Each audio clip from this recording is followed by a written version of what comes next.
வணக்கம். முருகப்பெருமானின் அருளால் இன்றினம் காணவிருப்பது திருப்புகழின் 52வது பாடல்.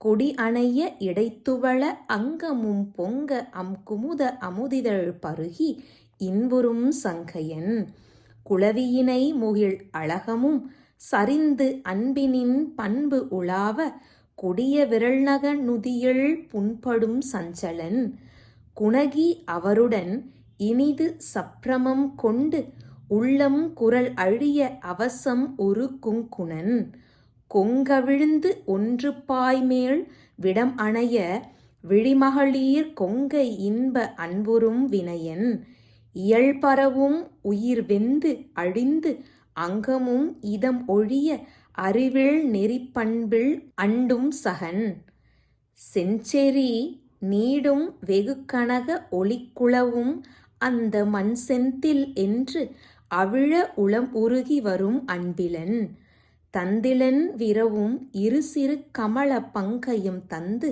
உகந்து அன்புராத்தோ. பகவானே, நான் எப்படிப்பட்ட கொடியவன்! கொடி போன்ற அந்த இடைத்துவள அங்கம் கிளர்ச்சி கொள்ள அழகிய குமுதமலர் போன்று அமுதளிக்கும் வாயமுதினை பருகி இன்பம் கொள்ளும் எண்ணத்தை உடையவன் நான். விளைமாதரோடு குளவி அணைந்து மேகம் போன்ற கரிய கூந்தலும் சரிந்து அவர்கள் மீது அன்பினால் வரும் ஆசை வர வளைந்த விரல்நகக் குறியால் புண்படுகின்ற ஏக்கம் கொண்டவனும் நானே. கொஞ்சி பேசி அந்த மாதர்களுடன் இனிய களிப்பு கொண்டு உள்ளமும் குரலும் ஒடுங்க தன்வசம் இழக்கும் குறுகிய குணத்தை உடையவனும் நானே.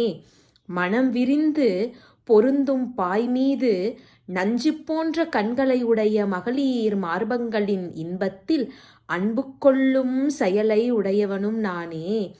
தகுதியுடன் பொருந்திய இந்த உயிர் வெந்து அழிந்து உடலும் இன்பத்தை இழக்க அறிவில்லாத வழிப்போக்கில் நெருங்கும் தோழனும் நானே.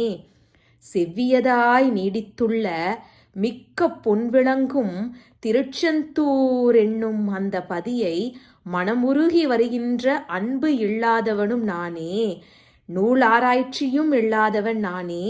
இப்படியெல்லா கொடுமைகளும் செய்திருந்தாலும் இருப்பினும் பகவானே, அத்தகைய எனக்கு உனது பொருந்திய 2 தாமரை போன்ற திருவடியை தந்து மகிழ்ந்து அன்பு காட்ட மாட்டாயோ என்று பாசத்தோடு கேட்கிறார் நம் அருணகிரியார். படம் இழகும் அரவின் உடல் அங்கமும் பங்கிடந்து உதரும் ஒரு களபி மிசை வந்து எழுந்து அண்டர் தம்படை அசுரர் அனைவர் உடல் சந்து சந்து உங்கு அதம் சிந்தும் வேளா படம் விளங்கும் பாம்பின் உடலையும் அங்கங்களையும் பிளவுபட கிழித்து உதறுகின்ற ஒப்பற்ற மயிலின் மீது எழுந்தருளி வந்து தேவர்களின் பகைவர்களான அசுரர்கள் எல்லாருடைய உடல்களும் பிளவுண்டு போகும்படி அவ்விடத்தில் கொன்ற வேளனே, எங்கள் முருகப்பெருமானே.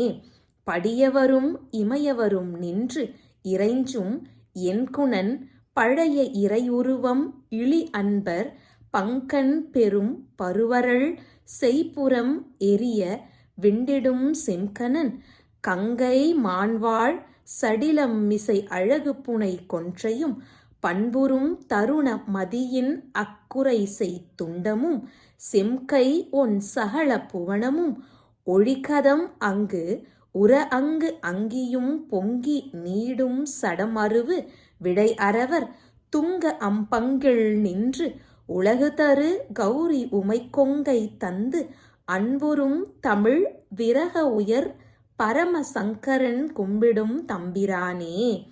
மன்னவரும் தேவரும் நின்று வணங்கும் 8 குலங்களையும் உடைய நம் தேவர், பழம்பொருளாகிய நம் இறைவன், உருவம் இல்லாதவன், அடியவர்கள் பங்கில் இருப்பவன், பெரிதும் துன்பம் செய்து வந்த திரிபுரங்களும் எரியும்படி திறந்த சிவந்த நெற்றிக்கண்ணை உடையவன், மான் போன்ற கங்கை நதியாகிய மாது வாழ்கின்ற சடையின் மீது அழகான தரித்த கொன்றை மலரும் குணம் கொண்ட இளமதியின் குறைத்துண்டத்தையும் சிவந்த கையில் எல்லா உலகங்களுக்கும் ஒழிக்கவல்ல பெருங்கோபம் கொண்டுள்ள ஒள்ளிய நெருப்பையும் கிளிர்ந்து உயர்ந்த உடல் கொண்ட நந்தியாகிய ரிஷபத்தையும் பாம்பையும் கொண்டவன் யார்? அந்த சிவபெருமானின் தூய அழகிய இடப்பாகத்தில் நின்று உலகெல்லாம் அளிக்கும் கௌரி நம் பார்வதி தாயின் உமைமுளைப்பாளை தந்து அன்பு கொள்ளும் தமிழ் வல்லவனே, உயர்ந்த பரம்பொருளாகிய சங்கரனே வணங்கும் தம்பிரானே என்று இந்த பாடலை நிறைவு செய்கிறார். நன்றி.